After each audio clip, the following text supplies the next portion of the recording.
Hi all welcome back to my channel. ಇವತ್ತು Sunday ಆಗಿರೋದ್ರಿಂದ Sunday special biryani ಮಾಡೋಣ ಅಂದ್ಬಿಟ್ಟು ಮಾಡ್ಕೋತಾ ಇದ್ದೀನಿ. ಇದು ನನ್ನ ತಮ್ಮ ಕೇಳಿರೋ ಅಂಥ ರೆಸಿಪಿ, ಹಾಗಾಗಿ ಬೇಗ ಮಾಡಿಬಿಟ್ಟು ಹಾಕೋಣ ಅಂದ್ಬಿಟ್ಟು ಬೆಳಗ್ಗೆ ಬ್ರೇಕ್ಫಾಸ್ಟ್ಗೆ ಬಿರಿಯಾನಿ ಮಾಡ್ಕೋತಾ ಇದ್ದೀನಿ.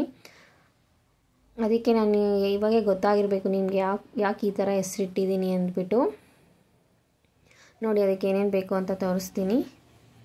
ಸಿಂಪಲ್ಲಾಗಿ ಮಾಡ್ಕೋತಾ ಇದ್ದೀನಿ, ಯಾಕೆ ಅಂದರೆ ಬ್ಯಾಚುಲರ್ ಬಿರಿಯಾನಿ ಅಲ್ವಾ, ಹಾಗಾಗಿ ಸಿಂಪಲ್ಲಾಗಿ ಮಾಡ್ಕೋತಾ ಇದ್ದೀನಿ. ಕೊತ್ತಂಬರಿ, ಟೊಮೊಟೊ, ಈರುಳ್ಳಿ ಮತ್ತು 1 ಗ್ಲಾಸ್ ಅಕ್ಕಿನ ತೊಳೆದಿಬಿಟ್ಟು ನೆನೆಸಿಟ್ಕೊಂಡಿದ್ದೀನಿ. ಶುಂಠಿ ಬೆಳ್ಳುಳ್ಳಿ ಪೇಸ್ಟು, ಖಾರದ ಪುಡಿ, ಧನಿಯಾ ಪುಡಿ ಮತ್ತು ಅರ್ಧ kg ಆಗೋಷ್ಟು ಚಿಕನ್ ತೊಗೊಂಡಿದ್ದೀನಿ.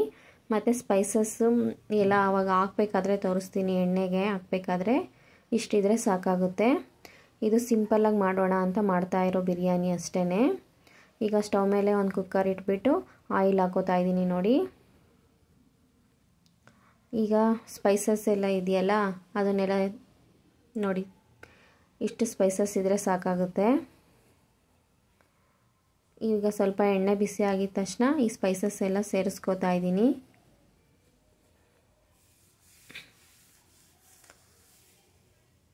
ಸ್ವಲ್ಪ ಫ್ರೈ ಆದರೆ ಸಾಕು ಈ ಸ್ಪೈಸಸ್ ಎಲ್ಲ.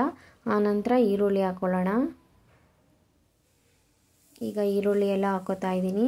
ಈರುಳ್ಳಿ ಚೆನ್ನಾಗಿ ಫ್ರೈ ಆಗಬೇಕು. ಈರುಳ್ಳಿ ಹೆಂಗೆ ಫ್ರೈ ಆಗುತ್ತೋ ಆ ಥರ ಬಿರಿಯಾನಿ ಇರುತ್ತೆ. ಚೆನ್ನಾಗಿ ಫ್ರೈ ಆದಷ್ಟು ಚೆನ್ನಾಗಿ ಟೇಸ್ಟ್ ಕೊಡುತ್ತೆ ಬಿರಿಯಾನಿ. ಚೆನ್ನಾಗಿ ರೋಸ್ಟ್ ಆದರೂ ಪರವಾಗಿಲ್ಲ, ಬ್ರೌನ್ ಕಲರ್ ಬರುತ್ತಲ್ಲ ಅಲ್ಲಿವರೆಗೂ ರೋಸ್ಟ್ ಮಾಡ್ಕೊಳ್ಳಿ. ಮತ್ತು ಈಗ ಟೊಮೊಟೊ ಹಾಕ್ಕೋತಾ ಇದ್ದೀನಿ. ಟೊಮೊಟೊ ಹಾಕಿದ ತಕ್ಷಣ ಉಪ್ಪು ಹಾಕಬೇಕು. ಉಪ್ಪು ಹಾಕೋದ್ರಿಂದ ಟೊಮೊಟೊ ಬೇಗ ಸ್ಮ್ಯಾಶ್ ಆಗುತ್ತೆ, ಅಂದರೆ ಬೇಗ ಬೇಯುತ್ತೆ ಅಂತ ಅಂದ್ಬಿಟ್ಟು. ಮತ್ತು ಈಗ ಕೊತ್ತಂಬರಿ ಸೊಪ್ಪು ಹಾಕ್ಕೋತಾ ಇದ್ದೀನಿ. ಇದು ಯಾಕೆ ಸಿಂಪಲ್ಲಾಗಿ ಮಾಡ್ತಿದ್ದೀನಿ ಅಂತ ಅಂದರೆ, ಬ್ಯಾಚುಲರ್ ಬಿರಿಯಾನಿ ಅಂತ ಯಾಕೆ ಇಟ್ಟಿದ್ದೀನಿ ಅಂತ ಅಂದರೆ, ಇದು ನನ್ನ ತಮ್ಮ ಅವರು ರೂಮಲ್ಲಿ ಮಾಡ್ಕೋಬೇಕು, ಸಿಂಪಲ್ಲಾಗಿ ಬಿರಿಯಾನಿ ಹೇಳ್ಕೊಡಕ್ಕ ಅಂತ ಕೇಳಿದರು, ಹಾಗಾಗಿ ಮಾಡ್ತಾಯಿದ್ದೀನಿ. ನೋಡಿ ಖಾರದ ಪುಡಿ ಹಾಕ್ಕೋತಾ ಇದ್ದೀನಿ ಮತ್ತು ಧನಿಯಾ ಪುಡಿ. ಇದೆಲ್ಲ ಸ್ವಲ್ಪ ಎಣ್ಣೆಗೆ ರೋಸ್ಟ್ ಆಗಲಿ. ಮತ್ತು ಇದಕ್ಕೆ ಈಗ ಶುಂಠಿ ಬೆಳ್ಳುಳ್ಳಿ ಪೇಸ್ಟ್ ಹಾಕ್ತಾಯಿದ್ದೀನಿ. ಮುಂಚೆನೇ ಹಾಕ್ಬಿಟ್ರೆ ತಳಕ್ಕೆ ಕುತ್ಕೊಂಡ್ಬಿಡುತ್ತೆ, ತಳ ಹತ್ಬಿಡುತ್ತೆ ಶುಂಠಿ ಬೆಳ್ಳುಳ್ಳಿ ಪೇಸ್ಟು ಅಂದ್ಬಿಟ್ಟು ನಾನು ಮುಂಚೆ ಹಾಕ್ಕೊಳ್ಳಲ್ಲ. ಯಾವಾಗಲೂ ಅಷ್ಟೇ ಟೊಮೊಟೊ ಈರುಳ್ಳಿ ಎಲ್ಲ ಹಾಕಿದ್ಮೇಲೆ ಶುಂಠಿ ಬೆಳ್ಳುಳ್ಳಿ ಪೇಸ್ಟ್ ಹಾಕ್ಕೋತೀನಿ.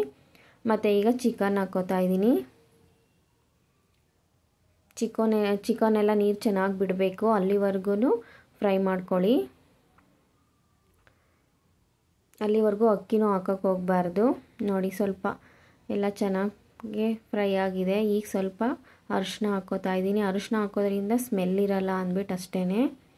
ಮತ್ತು ಈಗ ನೆನೆಸಿಟ್ಟಿದ್ವಲ್ಲ ಆ ಅಕ್ಕಿ ಹಾಕ್ಕೋತಾ ಇದ್ದೀನಿ. ಅಕ್ಕಿ ಹಾಕ್ಕೊಂಡು ಒಂದು 2 ಮಿನಿಟ್ಸು ಬಿಡಬೇಕು, ತಿರುಗಿಸ್ತಾ ಇರಬೇಕು, ತಳ ಹತ್ತುತ್ತೆ. ಆ ಥರ ಮಾಡಿದ್ರೆ ಚೆನ್ನಾಗಿ ಅನ್ನ ಅಳ್ಕೊಳ್ಳುತ್ತೆ ಅಂದ್ಬಿಟ್ಟು ಅಷ್ಟೇ. ಮತ್ತು ಈಗ 1 ಗ್ಲಾಸ್ ಅಕ್ಕಿಗೆ 2 ಗ್ಲಾಸ್ ಆಗೋಷ್ಟು ನೀರು ಸೇರಿಸ್ಕೋತಾ ಇದ್ದೀನಿ. ನೋಡಿ ಮತ್ತು ಈಗ ಮೇಲೆ ಸ್ವಲ್ಪ ಗರಂ ಮಸಾಲ. ಇದು ಬ್ಯಾಚುಲರ್ ಬಿರಿಯಾನಿ ಆಗಿರೋದ್ರಿಂದ ಜಾಸ್ತಿ ಏನು ಇಂಗ್ರೀಡಿಯೆಂಟ್ಸ್ ಎಲ್ಲ ಹಾಕ್ತಾ ಇಲ್ಲ, ಸಿಂಪಲ್ಲಾಗೆ ತೋರಿಸ್ತಾ ಇರೋದು. ಸ್ವಲ್ಪ ತುಪ್ಪ ಹಾಕ್ಕೋತಾ ಇದ್ದೀನಿ. ಒಂದು ಕುದಿ ಬಂದಮೇಲೆ ಲಿಡ್ ಕ್ಲೋಸ್ ಮಾಡೋದ್ರಿಂದ ರೈಸ್ ಎಲ್ಲ ಚೆನ್ನಾಗಿ ಸ್ಮೂತಾಗಿ ಮತ್ತು ಉದುದ್ರವಾಗಿ ಆಗಿರುತ್ತೆ ಅಂದ್ಬಿಟ್ಟು ಈ ಥರ ಮಾಡ್ಕೊಡ್ತಿದ್ದೀನಿ. ಒಂದು ಕುದಿ ಬರೋವರೆಗೂ ಲಿಡ್ ಕ್ಲೋಸ್ ಮಾಡಲ್ಲ.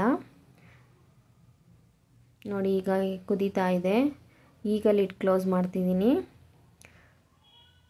ಲಿಡ್ ಕ್ಲೋಸ್ ಮಾಡಿದ್ಮೇಲೆ ಒಂದು 2 ವಿಸಲ್ ಬಂದರೆ ಸಾಕಾಗುತ್ತೆ. ನೋಡಿ ಈಗ ಹೇಗಾಗಿರುತ್ತೆ ಅಂದ್ಬಿಟ್ಟು ಓಪನ್ ಮಾಡಿ ತೋರಿಸ್ತೀನಿ. ನೋಡಿ ತುಂಬ ಚೆನ್ನಾಗಾಗಿದೆ, ಕಲರ್ ಅಂತೂ ತುಂಬ ಚೆನ್ನಾಗಿ ಬಂದಿದೆ. ನೋಡಿ ಈಗ ಒಂದು ಪ್ಲೇಟಿಗೆ ಸರ್ವ್ ಮಾಡ್ಕೋತಾ ಇದ್ದೀನಿ. ಮೊಸರು ಜೊತೆ ಬ್ಯಾಚುಲರ್ ಬಿರಿಯಾನಿ ರೆಡಿ. ತುಂಬ ಚೆನ್ನಾಗಿರುತ್ತೆ.